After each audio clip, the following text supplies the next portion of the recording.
सुबह सवेरे का पुरसकून वक्त गुजर चुका था। सुबह की पुरलुत्फ हल्की सी ठंडी हवाओं पर सूरज की तपिश गालिब आ रही थी। सब बच्चे अपने अपने स्कूल जा चुके थे और बड़े अपने अपने कामों को। ऐसे में राजमहल में भी सुबह की गहमा गहमी अब गहरी सकूत में ढल रही थी, क्योंकि सफाइयाँ हो चुकी थीं, नाश्ता का भी टाइम गुजर गया था और रानी अब दोपहर का खाना तैयार करवा के अपने जाती कामों में मसरूफ हो गई थी, जबकि राजा जी तमाम सरकारी अमूर पे एक नजर डालने के बाद अब दद्दू का बेचैनी से इंतजार कर रहे थे कि उनसे बहुत से अहम मामलात पर तबादला ख्याल करना था और राय ली। आज दद्दू को मामूल से देर हो गई थी। हुआ कुछ यूँ था कि छोटू, ढोलू और छुटकी को स्कूल भेज के दद्दू जरा ऐसे ही बिस्तर पे लेटे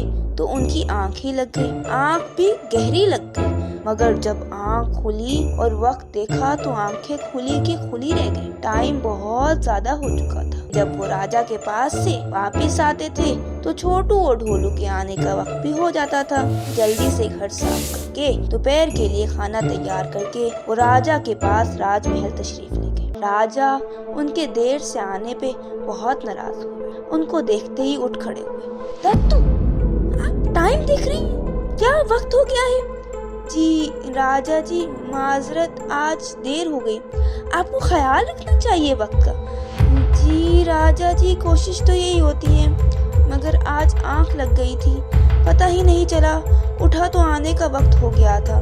मैंने जल्दी से घर समेटा और दोपहर का खाना बनाया, क्योंकि यहाँ से जाते साथ ही ढोलू और छोलू, छुटकी का भी आने का वक्त हो जाता है।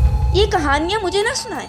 आप जब भी उठे कम से कम इत्तला तो कर सकते थे ना। बहुत अफसोस हुआ है मुझे। दद्दू जी, आपसे ऐसी हरगिज़ उम्मीद नहीं थी। ऐसी गैर जिम्मेदारी। आप सनक घर के मुअज़्ज़ज़ अशख़ास में से शामिल होते हैं। माजरत राजा जी, सॉरी, आइंदा ऐसे नहीं होगा। अच्छे, चले आए। आज बहुत अहम अमूर पर बात करनी थी आपसे, इसलिए नाराज हुआ। आपको बता देना चाहिए था। जी राजा जी, वो देखें, वहाँ टेबल पर अहम दस्तावेजात पड़ी हैं, वो ले आइए। दद्दू वो दस्तावेजात ले आए और फिर राजा दद्दू से उन मामलात पर बातचीत करने लगे। कुछ वक्त गुजर गया तो रानी ने एक मुलाजिम को भेजा जिसके हाथ में 2 जूस के गिलास थे। मुलाजिम ने गिलास वाली ट्रे दद्दू को पकड़ा दी। दद्दू ने ट्रे रख दी और एक गिलास राजा के लिए उठाया और राजा को पेश करने लगे तो एकदम चकरा से गए और सारा जूस राजा के कपड़ों पर और अहम कागजात पर, जिससे सारे कपड़े और कागज खराब हो गए। राजा इस सारी सूरत हाल पे आग बगोला हो गए। दद्दू जी, आज क्या हुआ है आपको? क्या मसला चल रहा है आपके साथ? कहाँ है आज आपका दिमाग? क्या चाहते हैं? दद्दू परेशान हो गए और सर झुका गए। वो अपनी तबीयत नासाज महसूस कर रहे थे और उनको राजा से ऐसे रवैये की उम्मीद न थी, इसलिए उनकी आंख से आंसू गिर गए। राजा बहुत गुस्से में आ गए थे। उनको कुछ न सूझ रहा था। कहने लगे, जाएं, चले जाएं आप यहाँ से, दोबारा नजर न आइएगा। दद्दू अफसरदा से हो गए और शिकस्ता कदम घर लौट आए। रानी को राजा पे बेइंतहा गुस्सा आया और दुख हुआ कि राजा ने गुस्से में क्या कर दिया। राजा जैसे ही गुस्से में उठकर अंदर आए, रानी भी उनके पीछे ही आ पहुंची और उनको जूस का एक नया गिलास दिया और उनके पास बैठ गई और धीरे धीरे राजा को समझाने लगी। राजा, ये क्या कर दिया आपने? क्या आपने दद्दू के साथ इतने सख्त रवैये में बात की? आपने उनको नहीं देखा आज क्या किया उन्होंने? मुझे उनसे ऐसी गैर जिम्मेदारियों की उम्मीद न थी। पहले देर से आए और फिर सारा जूस गिरा दिया। वो हमेशा वक्त पर आते हैं, आपका एहतराम करते हैं, आपको प्यार देते हैं। आज पहली बार हुआ है ये।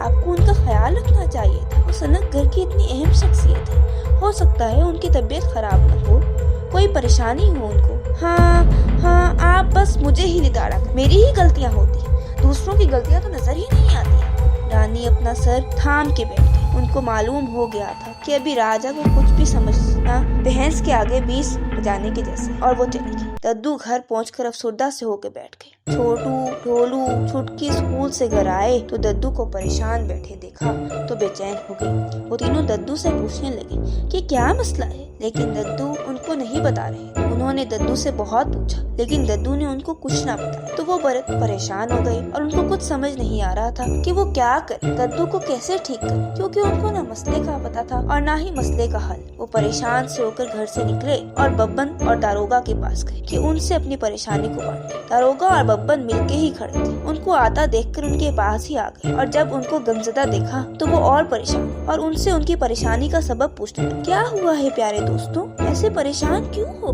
पता नहीं बब्बन चचा, दद्दू को क्या हो गया है, वो बहुत परेशान है और परेशानी की वजह भी नहीं पता। क्या आपको कुछ मालूम है कि उन्हें क्या हुआ है? जब हम स्कूल गए हुए थे क्या तब कुछ हुआ था? बब्बन सोचते हुए बोला, हाँ याद आया, आज दद्दू राजमहल देर से गए थे और जब वापस आए तो बहुत नादिम, शर्मिंदा और दुखी लग रहे थे। अच्छा, छोटू और ढोलू खोए खोए से बोले, ऐसा करते हैं हम राजमहल जाते हैं, राजा से पूछते हैं। नहीं नहीं बच्चों, ऐसे न जाओ, ना मालूम क्या मामला है, दद्दू से पूछ के जाओ। वो भागे भागे दद्दू के पास आए और कहने लगे, दद्दू जी आप हमें नहीं बताएंगे क्या, क्या मसला है? दद्दू चुप बैठे रहे तो वो कहने लगी, दद्दू जी ना बताएं, हम राजमहल जा रहे हैं, राजा से मालूम करके आते। दद्दू फौरन उठ खड़े हुए और कहने लगे, नहीं नहीं बिल्कुल नहीं, आप लोग हरगिज़ वहाँ नहीं जाओगे और अगर गए तो वापस नहीं आना मेरे पास, इस गलती की कोई सॉरी नहीं होगी। वो तीनों सर झुका गए और ऐसे ही दिन गुजर गया। वो सब बुझल दिलों के साथ सोने के लिए लेट। बब्बन और दारोगा भी उनके लिए परेशान थे। अगला दिन हो गया, सब अपने अपने कामों पे गले गए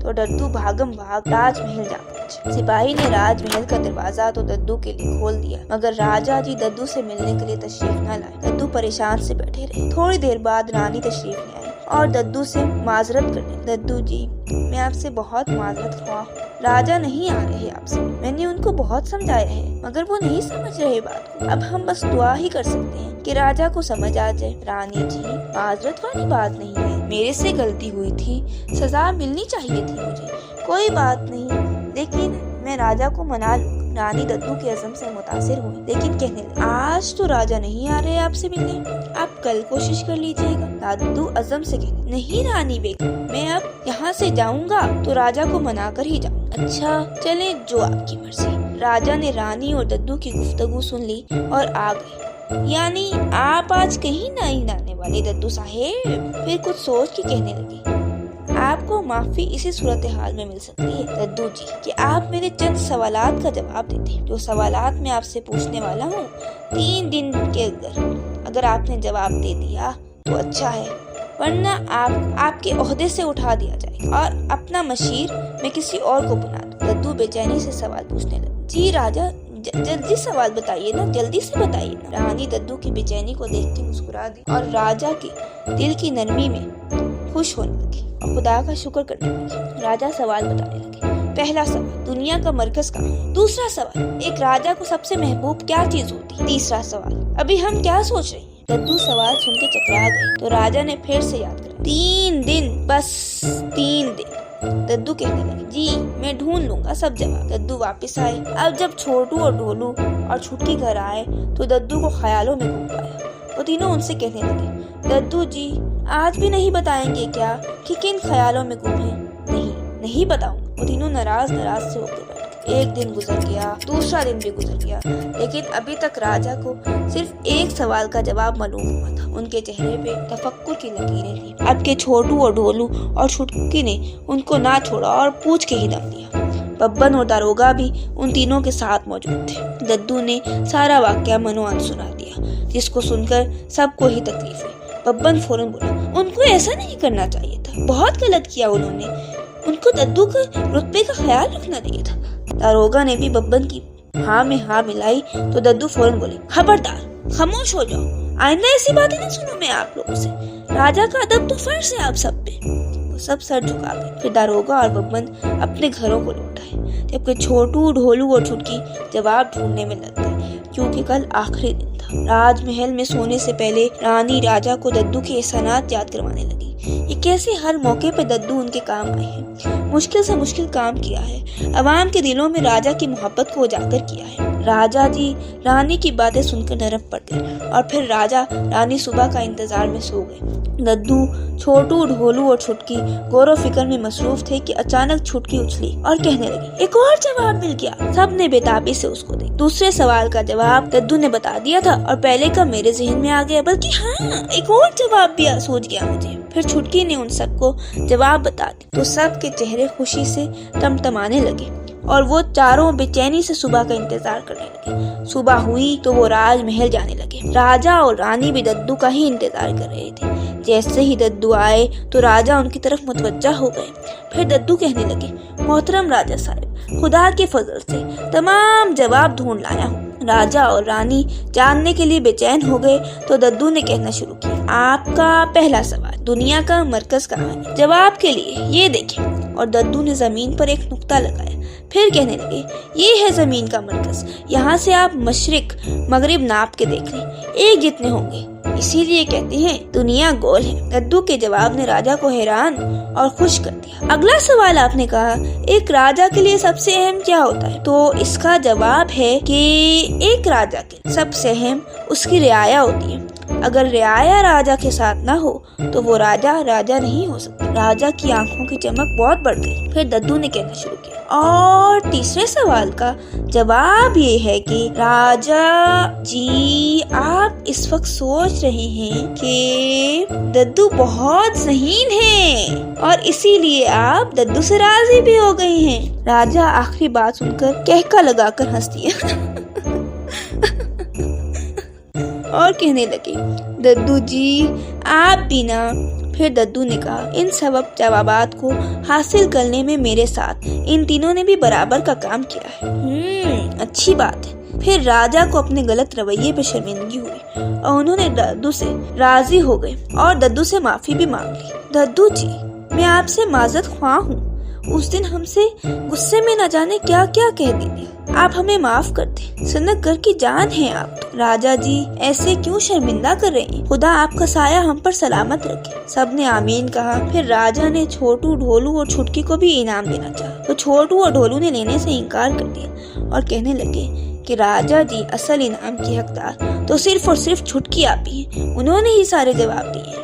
फिर राजा ने छुटकी को इनाम से नवाजा और वो सब खुशी खुशी घर लौट आए। छुटकी ने इस खुशी में अपनी इनामी रकम से बब्बन की दुकान से सबको गुलाब जामुन और जलेबियां खिलाई। दारोगा और बब्बन भी सब सुनकर पुरसकून हो गए और दद्दू को ढेरों दुआएं देने लगे।